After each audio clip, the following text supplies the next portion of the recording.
2021 সালের ফেব্রুয়ারিতে নির্বাচিত অং সান সুচির সরকারকে হটিয়ে ক্ষমতা দখল করে মিয়ানমার সেনাবাহিনী।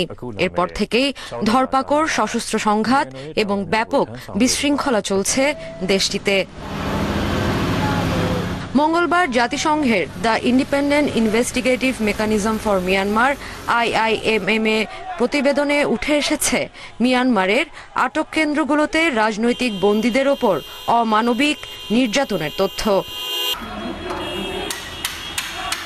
16 পৃষ্ঠার ওই প্রতিবেদনে বলা হয়, মিয়ানমারের রাজনৈতিক বন্দীদের ওপর বৈদ্যুতিক শক, গণধর্ষণ ও নখ উপড়ে ফেলার মতো ভয়াবহ নির্যাতনের প্রমাণ পাওয়া গেছে। অমানবিক নির্যাতনের কারণে শিশুসহ অনেক বন্দীর মৃত্যু পর্যন্ত ঘটেছে। নিখোঁজ বাবা মায়ের পরিবর্তে অবৈধভাবে আটক করা শিশুদের ওপরও নির্যাতন করা হয়েছে। আর এসব নির্যাতনে জড়িত অপরাধীদের মধ্যে রয়েছে নিরাপত্তা বাহিনীর সদস্য, সংশ্লিষ্ট মিলিশিয়া এবং বিরোধী সশস্ত্র গোষ্ঠীর সদস্যরা।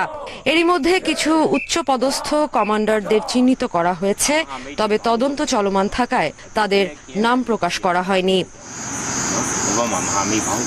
তবে নির্যাতনের কথা অস্বীকার করে অস্থিরতা সৃষ্টির জন্য সন্ত্রাসীদের দায়ী করেছে মিয়ানমারের সেনাবাহিনী।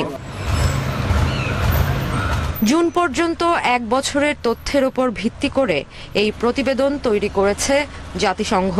এতে 13,000-এর বেশি উৎস থেকে পাওয়া সাক্ষ্য, ফরেনসিক প্রমাণ, নথি ও ছবি ব্যবহার করা হয়েছে।